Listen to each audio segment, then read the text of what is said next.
सूत जी, व्यास जी की किस भार्या में सुखदेव जी प्रकट हुए और कैसे हुए, कैसे गुणी थे जिन्होंने यह संहिता पढ़ी।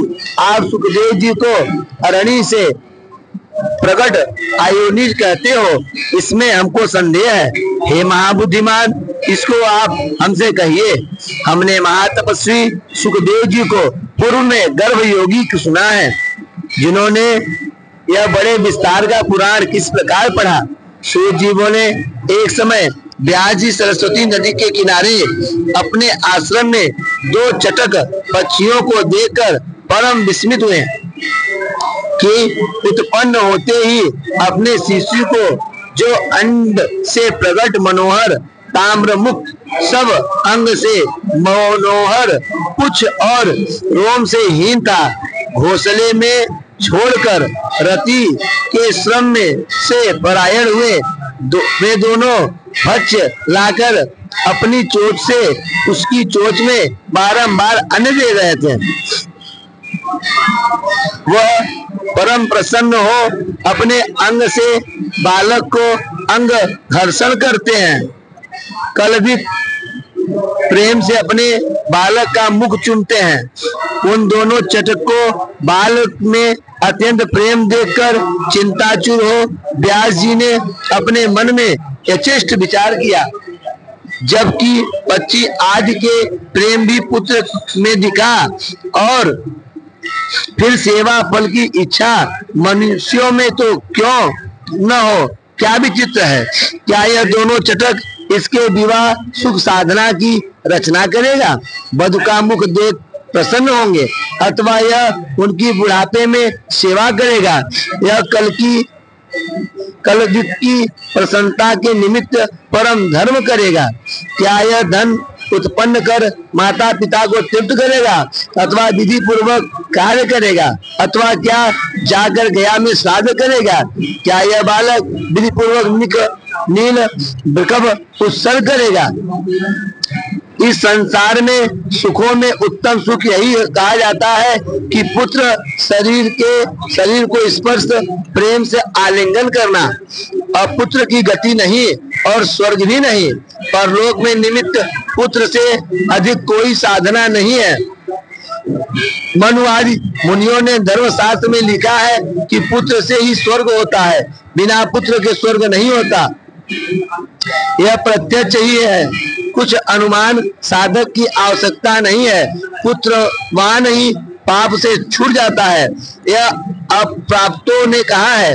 अतुर और मृत्यु काल में भी भूमि सैया पर पड़ा हुआ मनुष्य पुत्रों के बिना मन में व्याकुल हो चिंता करता है।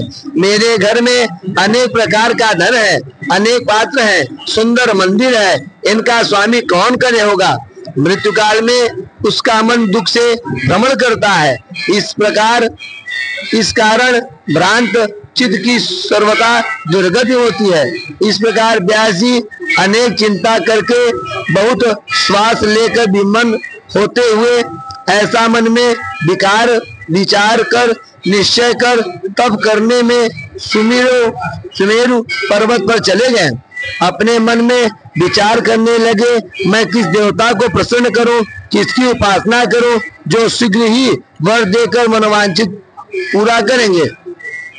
विष्णु, रुद्र, सुरेंद्र, ब्रह्मा, सूर्य, गणेश, कार्तिकेय, अग्नि, वरुण, इनमें से कौन है जिसका मैं आराधना करूं?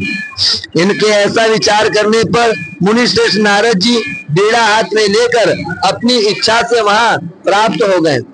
सत्यवती पुत्र व्यास जी उनको देखकर परम प्रसन्न हुए। अर्घ और आसन देकर मुनि ने कुशल पूछने लगे। कुशल प्रश्न सुनकर मुनि श्रेष्ठ पूछने लगे, व्यास जी आप किस निमित्त चिंता से व्याकुल हो दिखते हो, हमसे कारण कहो। व्यास जी बोले, न तो अपुत्र की गति होती है और न मन से सुख होता है, इसी कारण मैं दुखी होकर बारंबार चिंता करता हूँ। अब मैं मनोरथ पूर्ण करने वाले किस देवता को तब से संतुष्ट करूं? इस चिंता से व्याकुल हुआ। अब मैं आपकी शरण में हूं।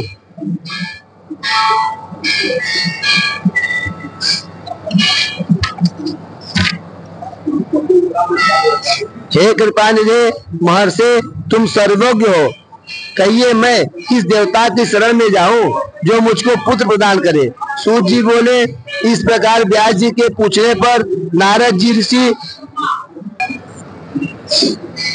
परम प्रसन्न हो व्यास जी से बोले। नारद जी बोले, हे महाभाग पाराशर पुत्र, जो आप हमसे पूछते हो, यही वार्ता भगवान से हमारे पिता ने पूछी थी।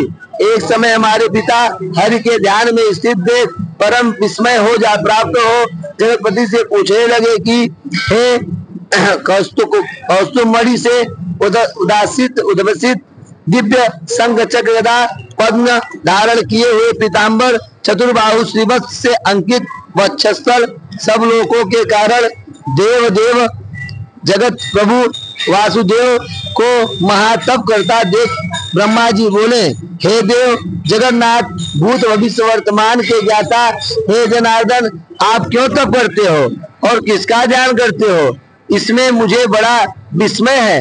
आप सब जगत के प्रभु हैं, जब आप भी ध्यान करते हो तो इससे चित्त और क्या होगा।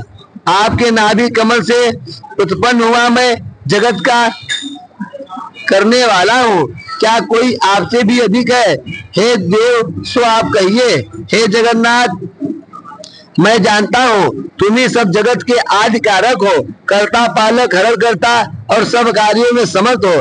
हे महाराज आपकी इच्छा से मैं जगत की सृजन करता हूँ, शिव प्रलय कर हरण करते हैं, सो आप आपकी इच्छा से करते हैं।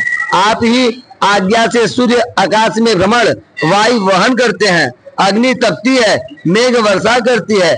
आप किस देवता का ध्यान करते हैं, यह मुझे बड़ा संदेह है। त्रिलोक में की में आपसे अधिक कोई और देवता नहीं देखने का है, कृपा कर आप कहिए।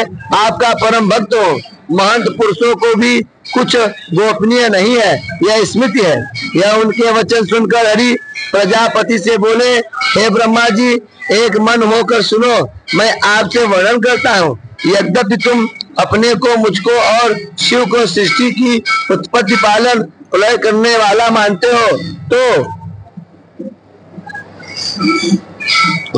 देवता असुर मनुष्य भी जानते हो तुम सृष्टा मैं पालक और हर संहार करने वाले हैं, तो भी यह सब प्रच्छन्न कार्य रूप शक्ति के किए हैं, ऐसा देवादि महात्मा अनुमान करते हैं। जगत की रचना करने की तुम में राजसी शक्ति है, मुझ में पालन करने की सात्विक शक्ति है और शंकर में तामसी शक्ति विद्यमान है। उसके बिना तुम किसी कर्म के करने में समर्थ नहीं हो, न मैं पालन करने और शिव संहार करने में समर्थ है। हे ब्राह्मण हम सब उसी के अधीन होकर वार्ता करते हैं। हे सुब्रत प्रत्यक्ष और परोक्ष दृष्टांत सुनो। प्रलय काल में परतंत्र हो, हमको सैया पर